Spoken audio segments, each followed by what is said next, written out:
My name is Gary Schindel. I've been involved with the Luminary series for, I guess, the beginning when Dave Hughes and I started the program in that. And it's my great honor to basically introduce George Dasher. I've known George since the probably late 70s maybe. Has been a good friend and mentor.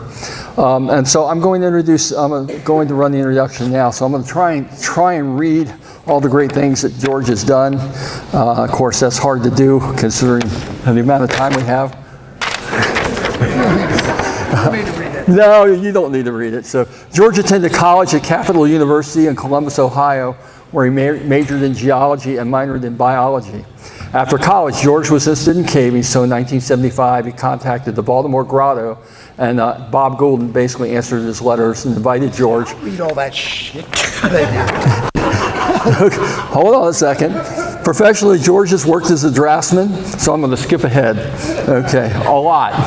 Okay, professionally, George has worked as a draftsman, an electric logger in Casper, Wyoming, as a geologist in Bluefield, West Virginia, and in Buchanan, West Virginia, as an oil and gas geologist.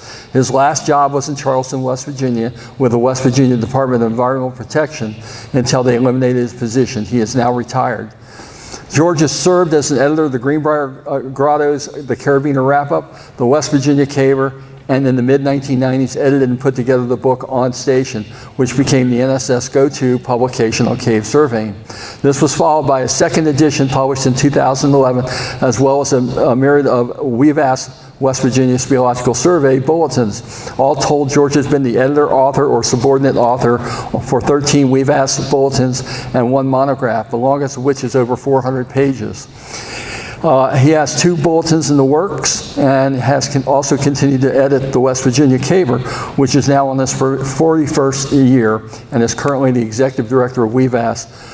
George has also written 10 sci-fi and fantasy books, which he has proven a complete failure at promoting and selling.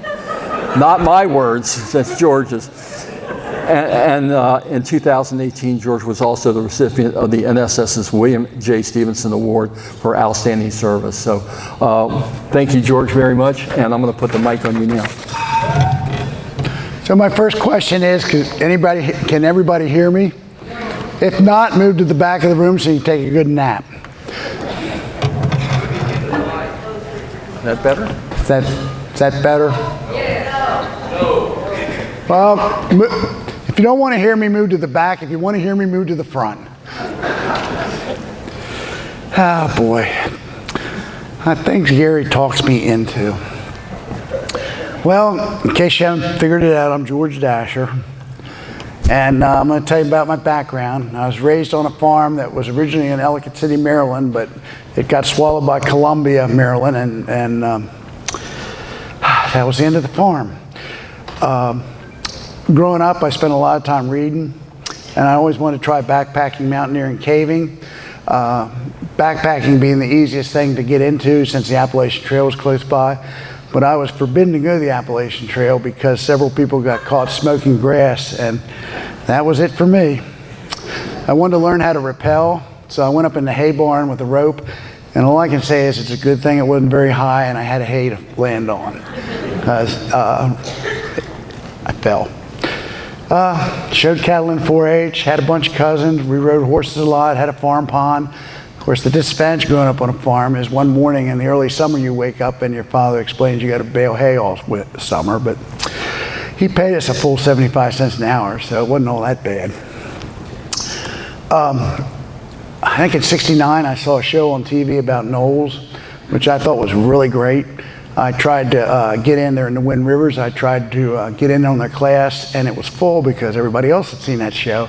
But I ended up at Knolls East for 5 weeks, up in New England, New Brunswick. They teach canoeing, mountaineering, rock climbing. We did a mock rescue on Mount Katahdin. It was a fantastic 5 weeks. I was terribly homesick the whole time. They asked me to teach, which I really thought was a nice thing, maybe an honor, but I was still in 4-H and I had 4-H steers waiting for me back to go to the county fair. And I tell you, you just cannot call your father up and say, I ain't coming home when you got that kind of responsibility. As Gary said, I went to Capital University because there was a really good college geology professor there who they proceeded to force to retire and also began to phase out their geology department. Ohio, if you don't have a ball, you're not playing a sport in Ohio. So there was no backpacking, none of that. Until my last year, we designed a 1-month course in January to go hike the Appalachian Trail in the Smokies, which the college approved, and then on day one they unapproved it and never told us. So we did the hike and got back and discovered our class had been canceled on day one. I also, we took an oceanography class that included 2 weeks in Bermuda, and I gotta tell you something, that was a phenomenal experience. I got certified. They told us we didn't need to be certified to dive, so I decided to get certified anyway. That was the summer before. So then I get to the class and they say, well, you gotta be certified to dive. And there was only me and one other person that bothered to do it. And everybody else immediately became snorkelers. I couldn't get a job because of the recession. I ended up working as a draftsman in the city of Baltimore. I always wanted to try caving, and this was not something my parents wanted me to do. And there's an Appalachian Outfitters that had an address to the Baltimore Grotto. So I wrote him a letter, nobody answered. And I wrote him a letter, nobody answered. And I wrote him a third letter, and Bob Gulden calls me up and says, we got all 3 of your letters. And then he says, the last one was kind of nasty.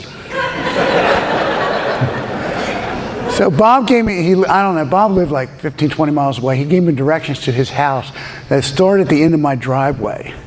It was 20 miles of directions. Go straight to the stoplight, turn right here, and turn left here. And he lived just before a major highway, so he could have just said, take route so-and-so till you get to route 301, turn around and take the first left. He invited me to a grotto meeting. So here I am, the complete novice at the grotto meeting. It was in a pizzeria. And the customers were there too. So we're mixed in with the customers, sitting, everybody sharing tables. And the slideshow, this housing development had flooded. And they took a car, and a guy was water skiing through the housing development while everybody was sitting on the steps watching, and he was slaloming between the mailboxes. And we all, the grotto and the customers, watched this thing, and it was kind of unique, I thought. Signed up for a cave-in trip. I don't know where it went because I wimped out and didn't go. Then I signed up for a cave-in trip that went to Friars Hole. Now I see that I'm just, whoop, didn't change. I went to Friars Hole, and that was where we camped, but we were going to Oregon Cave. Friars Hole is in the north part of Greenbrier County. Oregon's in the south part of Greenbrier County. It's a big cave rescue going on when we got there. And I don't know, we had about 15 people. I don't know why we were exempt, but, and I tell you something, I did not want my first cave trip to be a cave rescue. So we drove south through Greenbrier County and got to Monroe County, and Bob's like, I think I missed it. So we turned around and drove back, and there's this 4x8 sign that says, turn here for Oregon Cave. So thanks to that, we found the cave. It was a great trip, Oregon to Lips. I was exhausted when I came out, absolutely pooped. Trip number 2 was to Mineral County. And there's like 2 caves in Mineral County, none of which Bob could find. We camped right along Route 55. We couldn't find a cave. We had to change a flat tire in the middle of the woods with a spark plug wrench because Bob had no lug wrench. Trip number 3 was to Friars Hole, back to Friars Hole, where we sat around all Saturday and pretty much all Sunday, and then did a Crookshank to Snedeker's trip. Well, Crookshanks is 99 feet deep, and we had to retrieve the ropes afterwards. So we drive over to retrieve the ropes. Bob stops his toy, and everybody gets out. I'm in the back. I just said go. Bob takes off down the road at a very high rate of speed, hits the brakes, locks the brakes up, slides up the hill, yells fuck at the top of his voice, and then we come back down the hill, and it was not we did not land on the wheels. Later on, this is sidebar, but later on I led a trip to Crookshank at a VAR, and I had pretty much all novices on the trip, but we'd been out to the Cove Creek Cliffs at Max Welton and done a lot of vertical work. So these people knew what they were doing. We got up and got our backsides over to Crookshank because we knew it was going to be crowded. And we were the second team to get there. So we rigged our rope and went in and went on down in the cave and caught up to the first team, and we all sat down and started talking. And their trip leader said, oh, how do you say it? He said our rope, when he threw a rope in, it was all tangled up and I couldn't get it untangled. And he went through this long story about how he had to untangle his rope while he was on rope. And he got done, and I'm like, holy shit. I set a novice down first. I'm glad that didn't happen to our rope. And the guy sent down first goes, oh, it happened to our rope. Our rope was tangled. This other trip leader, I swear he told a 5-minute story. And I looked at my friend and I said, well, what'd you do? And he goes, well, I locked off and untangled it. And that was the length of his description. And that other trip leader, you could just see him just going down in the rock. We retrieved that rope that time. Crookshank has a very slippery pit, and I fell into the pit. But I had a Jumar safety, and I just went flying out over air, and then the safety caught me. I had that same experience in Lee Cave in Kentucky. It was about a 25-foot drop, and I stepped down to, everybody climbed down to the rigging point, and I pulled the rope up to me and rigged in up on the slope and took one step and then went flying out over that drop. So twice I've had Jumar safeties save me. Well, Bob couldn't find the cave. I shouldn't be so blunt, but Bob could not find the caves. So I started caving with the Oregon Cave Project. Started in 1975 and went into the early 80s. And remember, Mom did not like me caving. He did not like this at all. And one of the first times I went to Oregon, I took my sister with me. And that put Mom in even a worse mood. Anyway, we mapped a whole bunch of stuff, or I led trips and mapped a whole bunch of stuff. Lips Maze, Upper Jones Canyon, Behind the Rock, Oregon. And I remapped the entirety of Foxhole and Cricket Cave. The picture in the right to the middle is what the Oregon Cave Fieldhouse looked like. No heat, no plumbing, outhouse, fire trap, nobody would stay there but cavers, and cavers would call it perfect.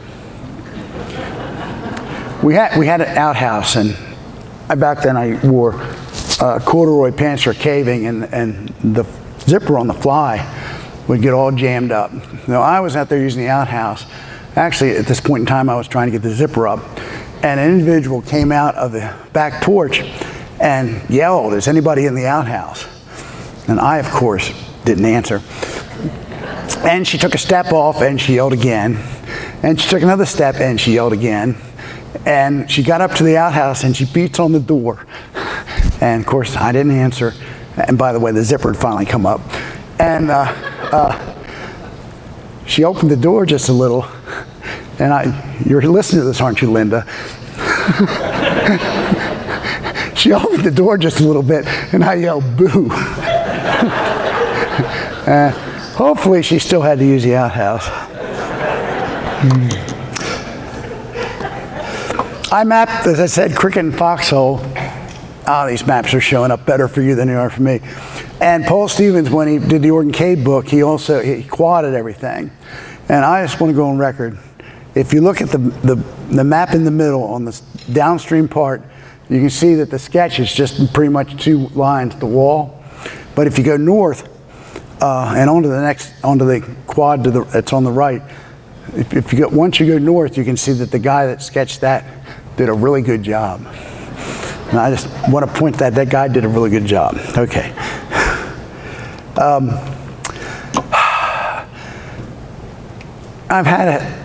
lost jobs all the time.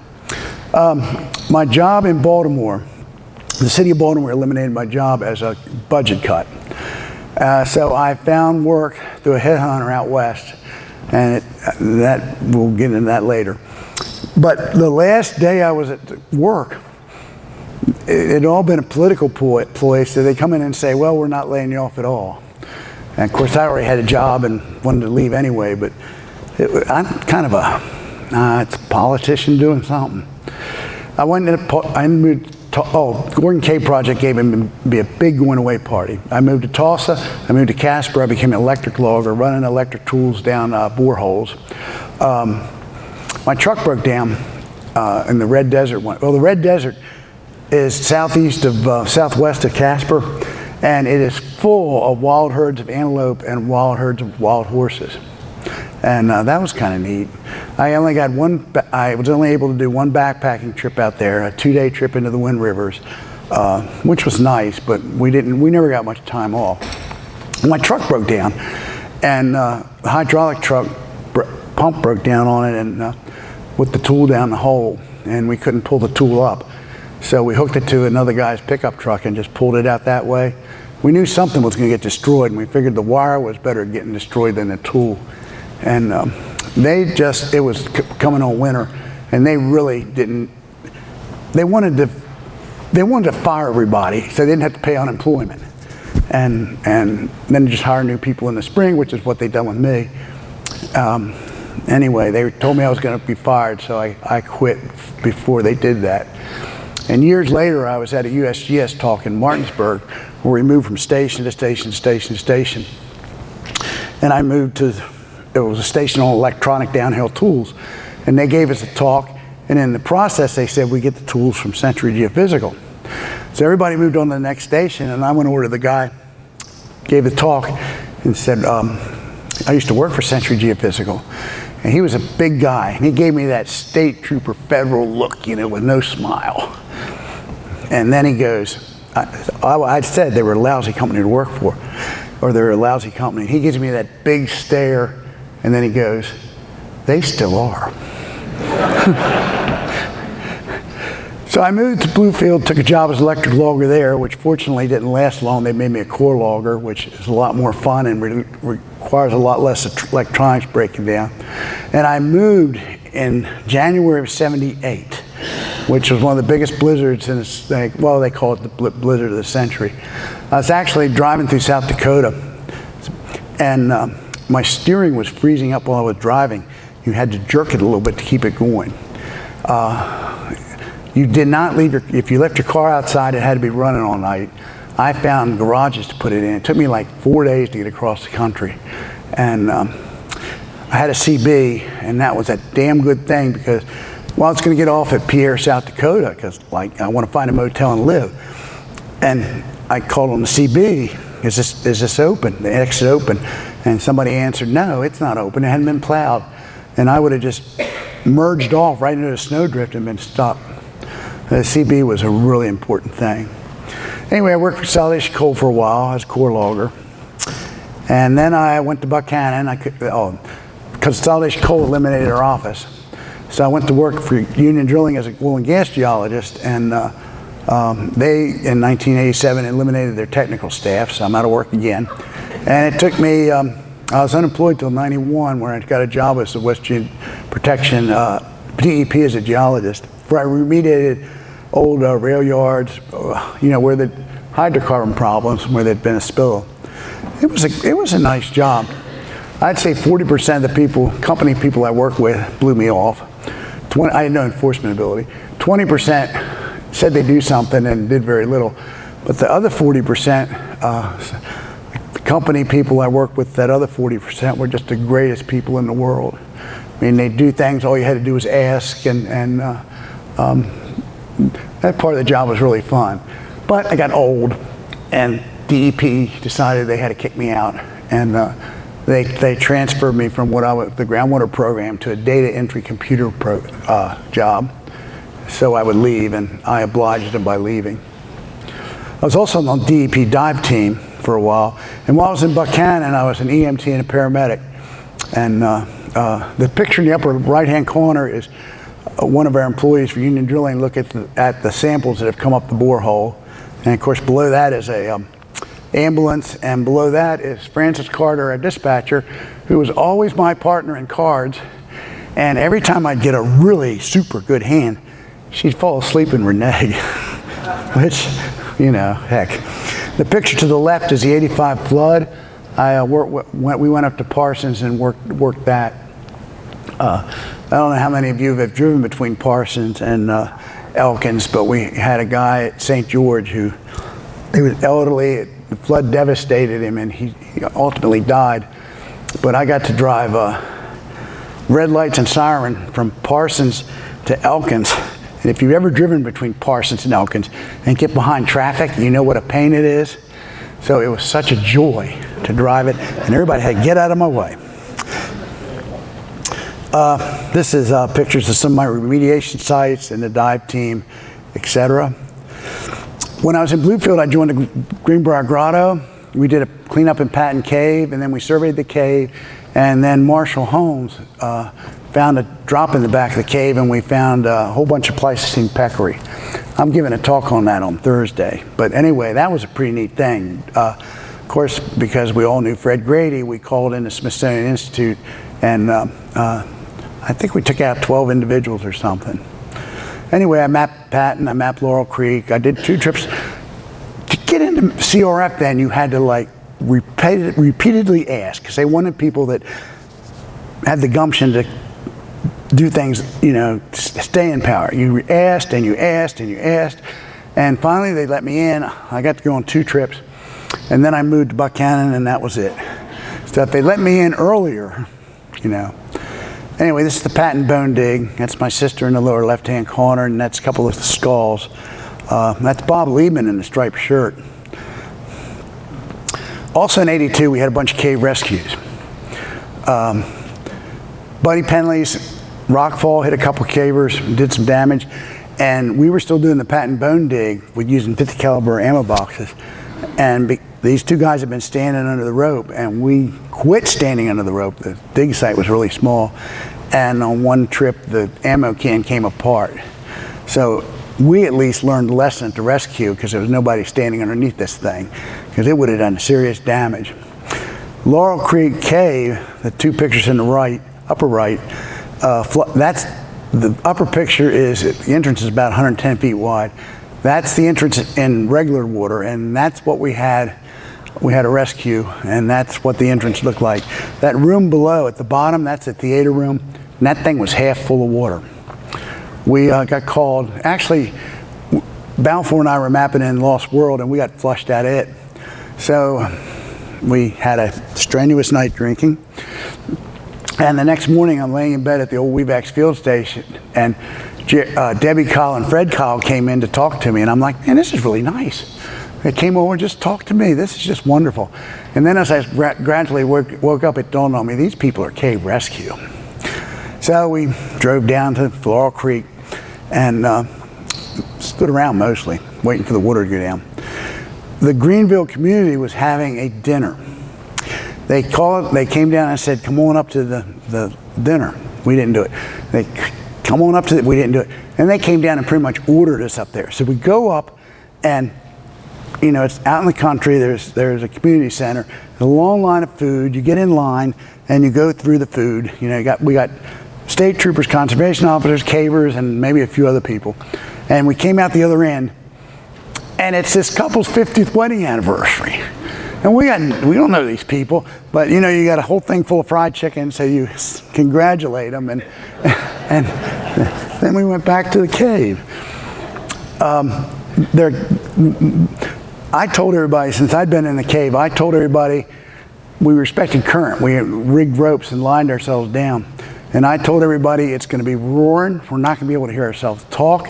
And the room the passage out of the theater room, we were really hoping they were in the theater room, which they were. The passage out of the theater room is like 20-some feet in diameter or more. And I said, we've got to watch out we don't get swept down that passage, because it's going to be all full over. It's going to be white water. It's going to be roaring. So we swam in. Balfour was first. Joe Musser brought a big set of fins. Hickson also swam in. I swam in. And we got to the theater room, and there was like no current at all, and it was church quiet.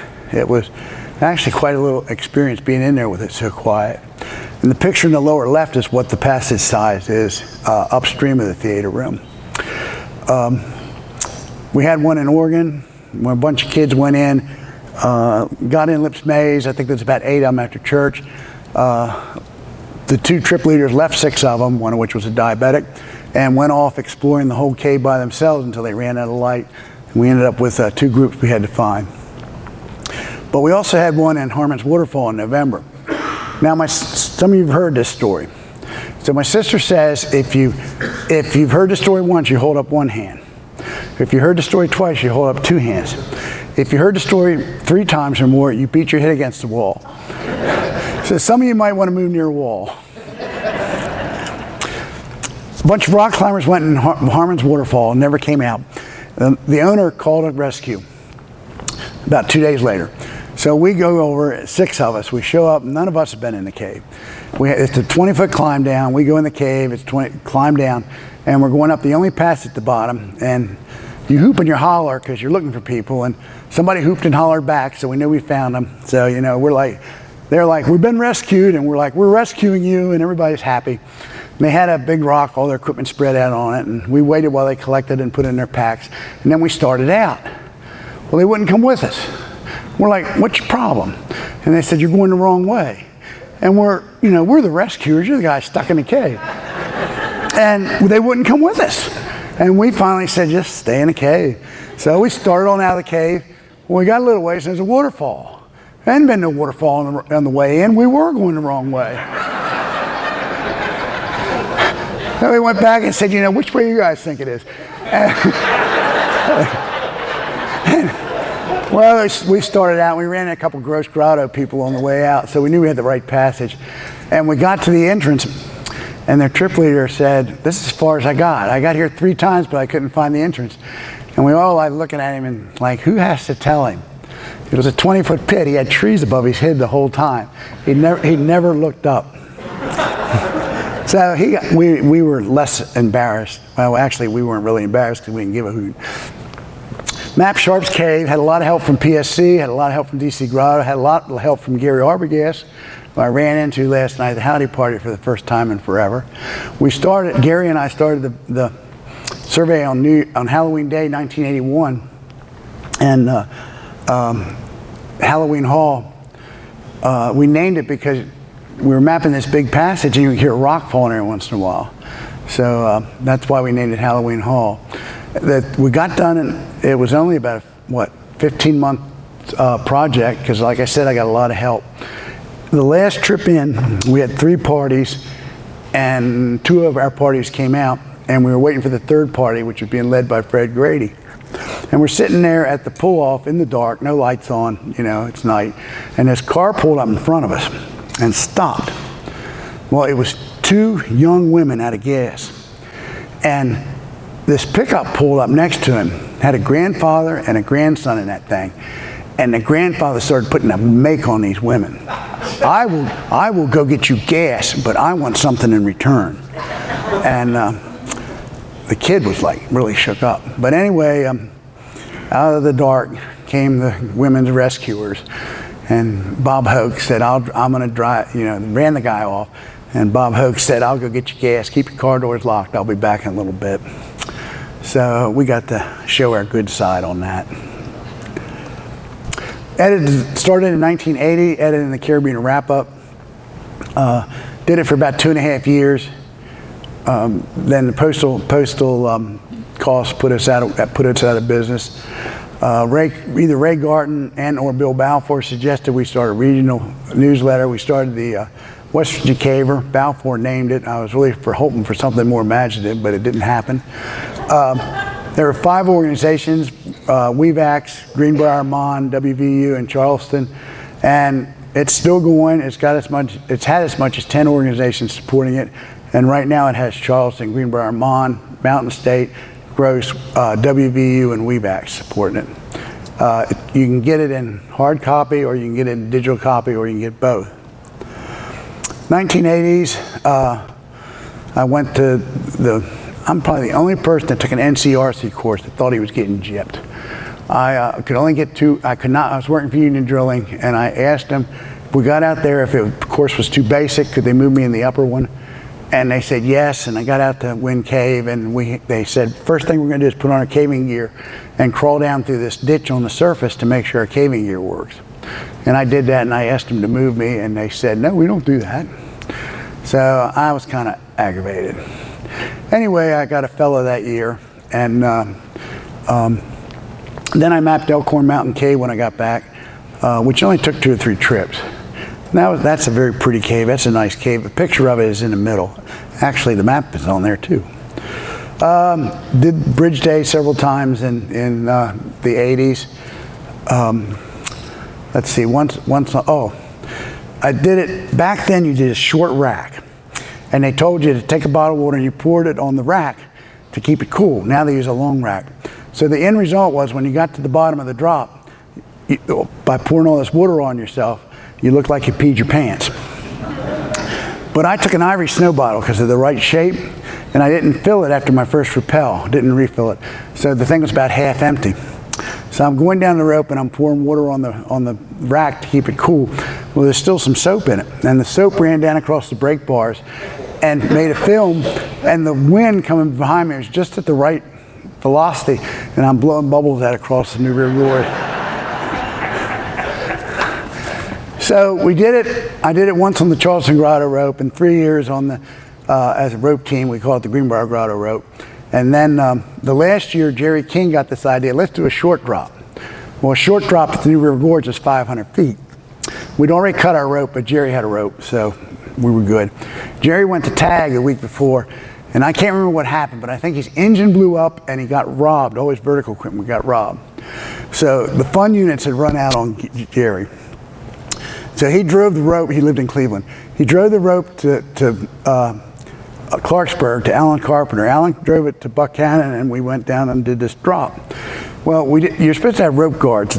At least back then, you're supposed to have rope guards at the top of your rope to make sure nobody on another rope sends their people down your rope. We didn't have that because, to be honest, I was kind of the guy that instigated the rule by sending people down somebody else's rope. So I figured since it was me that was, we didn't need a guard. We were in a spot for a base jumper, for a bungee jumper, and he was just spastic. He was not a guy that you wanted to do anything with. And he didn't have anybody to help him, which means for a bungee jumper, you jump and then you have people pull you up. And well, we were in his spot on the north side of the bridge, and Bob Frostick was in charge that year, and Bob kept coming up to us and saying, "Who's your rope team leader?" Well, it was Jerry King. And we'd say, "Jerry King." And we couldn't find Jerry King. And he'd come back, "Who's your rope team leader?" Well, it's Jerry King. We never told him that Jerry was in Cleveland that day. Chairman of VAR, we did a lot of cleanup for the '85 flood, and Bob Hoke and I were working in mouth of Seneca, cleaning out a shed, and the lady in the house told us this story. A trailer had come down the river, hit her house, and it got pounded to death, but it saved her house. Well, her mother was bedridden, and they knew they had to evacuate, so they put Mom on a mattress. She and her husband drug her out of the house and started dragging her up the mountain. And she asked her husband, "What are we doing? Where are we going?" It's in the rain at night. And her husband said, "There's an abandoned church up here. We're going up here in this church, and we're going to break in, and we're going to spend the night." So they drug Grandma up the hill, and they got to the church.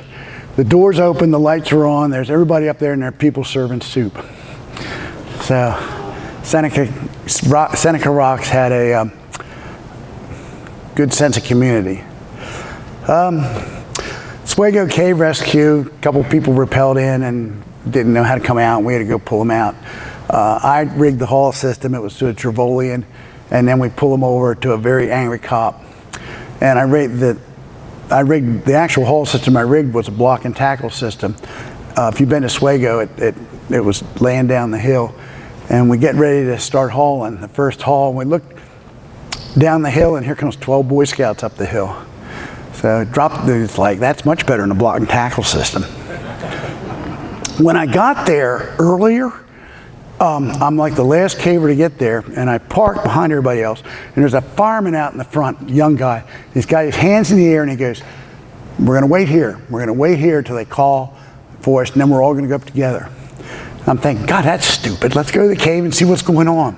So I went around the back of my car and ran up the mountain in the wrong direction, cut over to the cave entrance, and Jerry calls up there, and Jerry is pissed.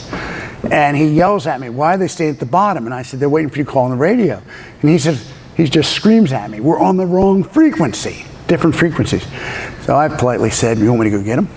And he goes, yes. So I would go running back the hill, and I go around the front of the fire truck, and that guy's still standing there.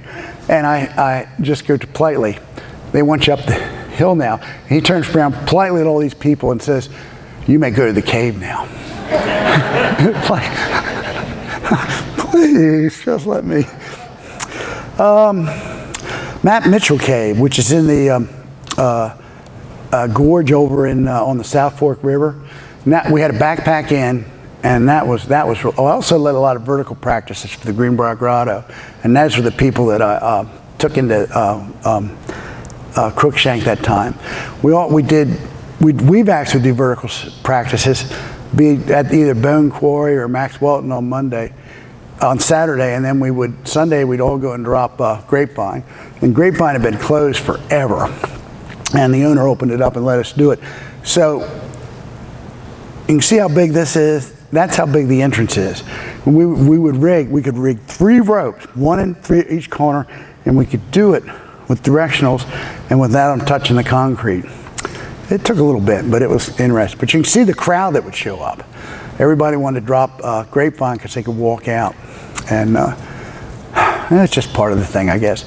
We got there was the first time there was a homemade ladder in the thing. And Charlie Moss and I hooked a rope to it and lowered the ladder. I don't know what that thing weighed, but we had made a serious mistake by not running it through brake bars or something. It was all we could do to hold it to keep them from crashing down on the wood floor. The Mitchell trips involved backpacking, spending the night in the gorge usually. We could do a one-day trip we wanted. Had to cross the river 2 or 3 times. And Mitchell Cave is known for its signatures. And a lot of old signatures. The picture below the tents, that's my great-grandfather and my great-great-grandfather. And the picture in the bottom corner, that's another Dasher, Noel George Dasher. But anyway, it's kind of neat to see your great-grandfather's, name like that. I don't know. This is just bullshit I've done. Judged the cart salon, ran the cart salon, climbed Mount Shasta, rode the Greenbrier River Trail, climbed Mount Chavano, mapped Castaway Cave, became a paramedic. And I was dispatching one night, and we got a knife fight north of town. And I couldn't find anybody to go out on a run. It was volunteer. And I finally had somebody come in to dispatch. And I found a driver and an aide, an observer. And we went north to get the knife fight victim. And we get there. You're not supposed to go into a bar. There's been a fight until the cops get there. So we're sitting there waiting. And the bartender finally comes out and said, what are you guys doing? And we said, we're waiting for the police. And he says, I got one guy laying playing pool, one guy laying on the floor bleeding. And the guy that caused the problems left. So we go in there, and there was a guy playing pool and a guy on the floor bleeding up under his lip. So we found a bandage that looked a lot like a tampon and stuck it up under his lip and took him back to St. Joe, where the state trooper called up to us. And my 2 guys with me go into, he's cop mode, have to start telling more stories. They're not doing any of their jobs, which is the linens. I'm doing the paperwork, I'm doing the linens, and they're babbling with this cop. And right in the middle of it, we get a baby run. Baby runs are almost always a 15 or 14-year-old girl with no support person helping them, and she's getting her first stomach cramps. And you take them to the hospital, the nurses talk to them, and somebody takes them home. So we did this baby run, and we drive south of town and found the house, and there's a lady in the doorway waiting for us. And I go running in, and the lady takes me through this crooked thing, and we get there. The girl's in the bathroom. She's sitting down beside the toilet, and her feet are in the air, and the baby's coming crowning. My driver called up to me right at that time and looked in, and he said, she's not having it here, is she?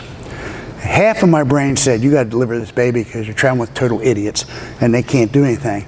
The other half of my brain said, in your entire life, that's going to be the stupidest thing you've ever heard anybody say, because she is clearly having it right now. So the state trooper called up to us. He delivered him. But anyway, I delivered the baby, and we had to walk her out, the mother out, and we walked the mother out to the ambulance, and put her in the ambulance. I got in the ambulance. They slammed the doors on me, and they get in the front seats, and I'm like, I said, aren't we forgetting something? And they both turn around, so I'm looking at their faces, And they said, what? I'm like, the baby? So I go back in, the state trooper's sitting next to the wood stove, just had the newborn and little girl, and that state trooper was a happy man. But anyway, we reconnected Mom with the mother and took her to the hospital, and I delivered the placenta, and then we took the knife bite victim to Morgantown with the tampon still stuck up under his nose. Mapped the Sinkscandy, mapped Buckeye Creek Cave. Oh, and produced on, there's some of the maps. There's Buckeye Creek Cave and Flood at the top. Actually, there's all Buckeye Creek. There's some of the maps. I also... Get close to the mic so we hear you. I can't hear you. Oh, shoot. Where are you sitting? Oh, crap. I'm sorry. I apologize. I wrote on station at 200 and some pages. And then in 1994, I rewrote, oh no, in 2011, I rewrote on station. It's got chapters, appendices, figures, sidebars, and it also talks about the Disto X. So it's still a very useful and relevant publication, at least in my mind. But the trouble is the NSS bookstore does not publicize the book anywhere, which is, I find, extremely disappointing. Been reviewer for American Cave and Accidents. I guess we'll have a busy year this year. Rode the entirety of the C&O Canal Trail. But Doug Boyer and I did 40-some bases, dye traces in the Buckeye Culvers and Spring Creek Basin. And that was a very interesting project. And I went on an Oregon cave rescue. I got there just as it was over, and they said, go in the cave and find everybody and tell them to come out. So I go in the cave. Oregon was mapped by Weevax and the DC Grotto. By the way, I think the DC Grotto is celebrating its 85th anniversary next year. Phil Lucas, if he's here, is celebrating his 80th birthday today. If he's here. So it's most every room and passage in the cave has at least one name or two. And how to say this? So I go in the cave and I start running into people. Well, the names have been in use for a long time. So I say I run into a person at Camp C. Well, this person will tell me, well, there's a group in the Rotunda room, or there's a group in the Hendricks Oregon Junction. I went to Hendricks Oregon Junction, and the people there said, it was a search, by the way. That's why everybody was all through the cave. And that the group in the Hendricks Junction would say, well, there's a group up in the Bone room. There's a group in the Sarver room. And it was, from a mental point of view, it was just phenomenal that everybody knew the proper names for the cave. It was a very positive experience dealing with people that were informed and knew the cave. I already told you about the Swago rescue. We had a Bone Norman rescue. It was night. Weevax and a bunch of Canadians came in and said, we came down to Greenbrier County, got there in the middle of the night, 3 or 4 in the morning, got up at 8 or 9. We went surveying. The other part of our group went to Bone Norman, and they haven't come out yet. Well, it's, I don't know, 4 or 5 hour trip in Bone Norman. They should have been out in the early afternoon. So we come up with plan A, which is some of us are going to go in Norman, some of us are going to go in Bone. We're going to look for these people, and we're going to come back out if we can't find them, and then we're going to come up with another plan. So I was with the Norman crew, and we go down, and people are getting ready to go down the stream passage, and we hear voices. And we wandered around, and we found the Canadians. They were kind of wandering around in the breakdown, and we're like, you know, what's going on? You know, you went in the cave at 9 or so, and you're coming out now. It's like, you know, shoot, more than 12 hours later. And they said, oh, we didn't go to the cave at 9. We went home, went to bed, and slept till about 6 in the afternoon. And then they didn't leave a note. So that was are they in the cave? Anyway, Bob Hanley, who was always known for having to do things his own way, he and Mike Kistler went in the Bone entrance, and they were supposed to go to the pinch and come back out and regroup. Well, Bob, once he got to the pinch, decided they better check the whole cave. So by 11 or midnight, we're all back at the field station drinking beer, except for Bob and Mike. And we didn't get too worried about them. At dawn, they come out of the cave. Mike looks like he's been drugged through everything. And Bob is so pissed because, you know, he's been all night in the cave looking for people that were out, and everybody else is out drinking beer. But you couldn't feel sorry for him. He made the decision. We had a carry-out rescue, 100-pound victim in Scott Hollow Cave, and it was a pretty long rescue. She was pretty deep in the cave. Of course, we had to bring her up Macedon Avenue. And Mike Dorr called out for pizza. So they delivered the pizza to the cave entrance. And this was a big pizza. They were like, they're cut up into wedges. He puts them in a garbage bag and sends them in the cave. So we're carrying this girl up Macedon Avenue, and of course, you know, you pass her and then you walk and get in the front of the line and then you pass her again. But when you're walking, they're handing you pizza. And of course, people don't want to stop the rescue, so they're eating the pizza as fast as they can. And then you start passing the girl up. She's in a wool blanket, got a mask over her face, and she's got all these little bits and pieces of pepperoni and mushroom all over. I mapped a lot of closed bat caves in Pendleton County, Flute, Hoffman School. These are the caves that are located up Thorn Creek beyond the old TR site. These are the caves that got closed for bats and gated and fenced, and that's why the NSS bought trout, the trout caves. And of course, right after we bought the trout caves, they wanted to close trout, and there was a huge stink. And the reason there was a huge stink is because all these caves had already been closed, and Schoolhouse and Hellhole had been closed, and people said that we bought these 3 caves just to keep them open. And the NSS voted, the chairman, Paul Stevens, actually had a vote, the president had a vote, to close the caves. And they went up there and put a fence around trout, and somebody went up there and cut it down and laid it in small pieces on the rocks. They put another fence on it, and it got cut down again. And they just said it was closed. They didn't try to put another fence. But then, 20 years goes by, and they say, let's close trout. Nobody can remember these caves, so they're not seeing, you know, that 10 caves have been closed. They're just seeing that it's only 1 cave being closed. And anyway, they're great caves. They're particularly Minor Rex Road. I mean, they're just fantastic caves. I talked to the owner of Minor Rex Road. His mother-in-law owned it, and he said when the DNR came up and asked to close it, the cavers would come and he said park bumper to bumper all the way up the road, and nobody asked permission. And when the DNR came and asked her, can we fence or gate your cave, she said yes, and can you do it today? So he also said he came to visit her one day and there's firewood laying on the front lawn. And it's 80-year-old mother-in-law. She says, why is there firewood laying on the front lawn? And she said, well, I caught 2 guys in a pickup truck last night stealing my firewood. And I hit them with the double-gauge shotgun full of rock salt. I thought, yeah, go steal firewood from an 80-year-old woman. See how it works for you.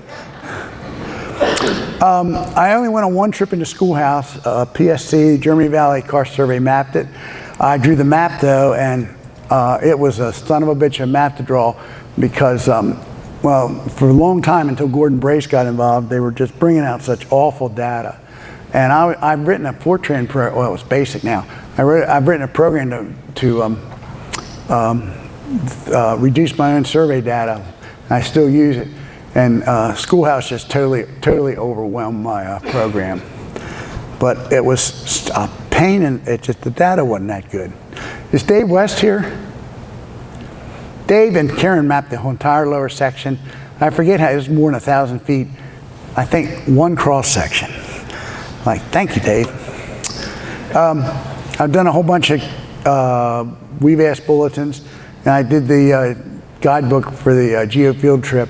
And the last book I did is number 28, The Caves in Karst in North Central Greenbrier County, and it's available at this convention. It just became available at this convention.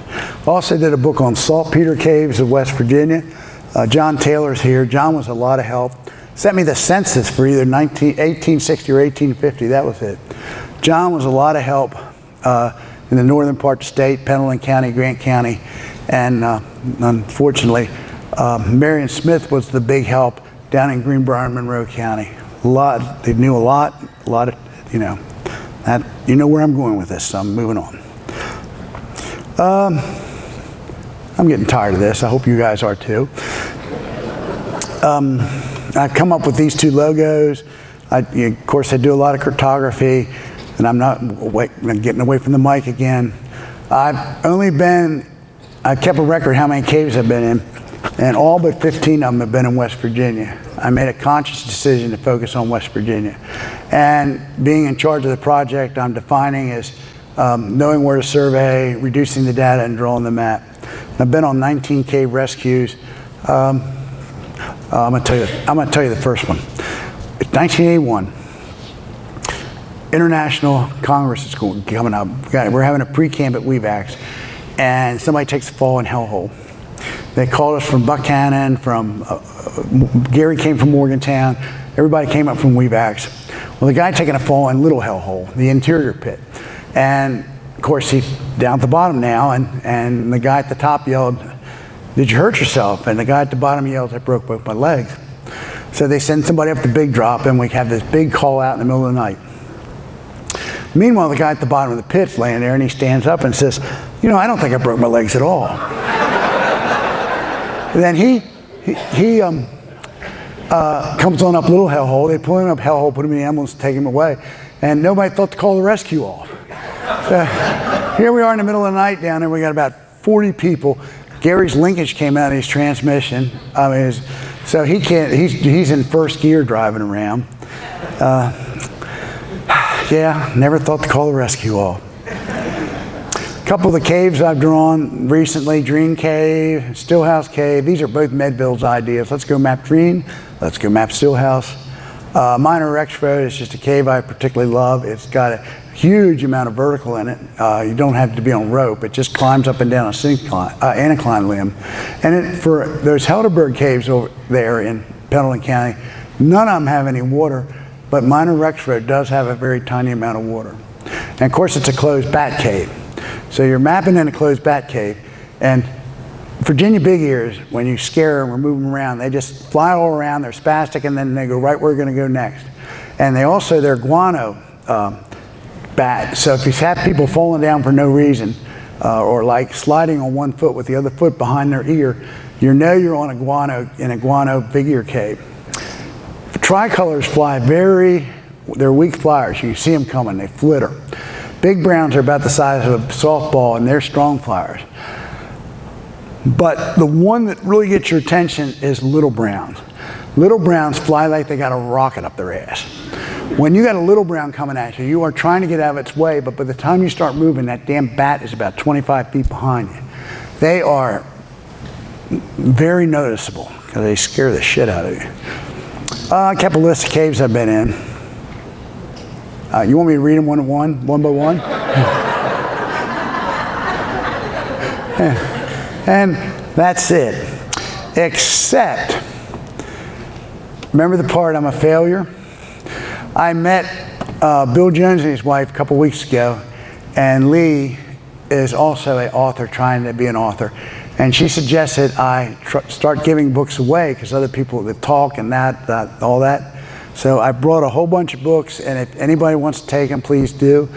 Lee also suggested I put together bookmarkers with advertisements on it, which I've done. So I feel kind of awkward doing this. But if you want to take a book and read it or not read it and tell your friends about it, I brought them, and that's my plan. And bookmarks too. So they're up here in the front.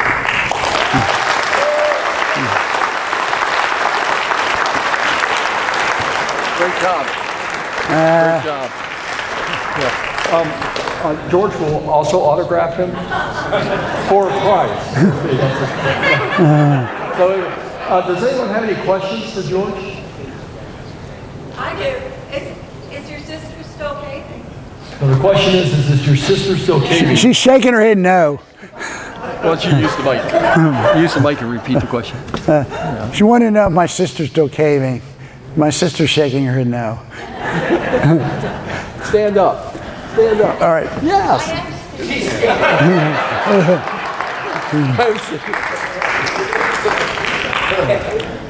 All right, I see you. George, how did you learn to talk without breathing like that? I learned it all from Gary. There you go. Any other questions for George? You're from forgot one story about where you walked in with the bats and said, look at all the effing bats. Oh, yeah. We were mapping a Virginia big ear cave near Mitchell Cave, and it had one room, and it was full of big ears.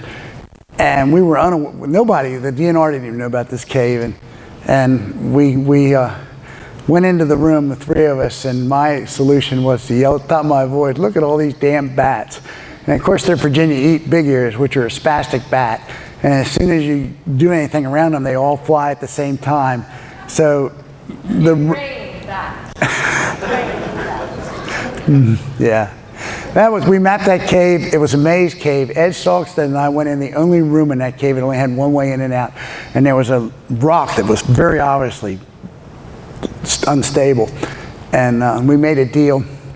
Let's not get near that rock. So we're surveying, and I immediately go to sketching and totally forget about the deal and go over and stand on that damn rock. And of course, it goes right back down in the hole that we've come through. We have no way out of the room now. We're trapped. But I wasn't worried. So we got out our webbing. I got out my webbing, and Ed got out his webbing, and it was just this huge pile, rat's nest of webbing. And then I was worried. We could not move the rock, but the wall was so fragile, we just went through the wall. And we had two people on the outside, and it was a sand slope, and we slid down the slope, and Joe Caldwell said, where do we want us to wait for you? And I said, at the car, we're going. So that was a 3D maze cave. And we called up the DNR and said, do you know there's a big ear cave? And they said, we know there's big ears, we just don't know where they're staying. And I said, well, I guess you do now. So. Good. Any other questions? Or? Do you almost die on every trip? Do I what? You almost die on every trip. No. Certainly all the ones I've been with. No, I skip sometimes, and sometimes I try to die before the trip. Yeah. We have another question back here. Somebody else? Yeah, I've got one. George, you told us about a lot of the things you've done.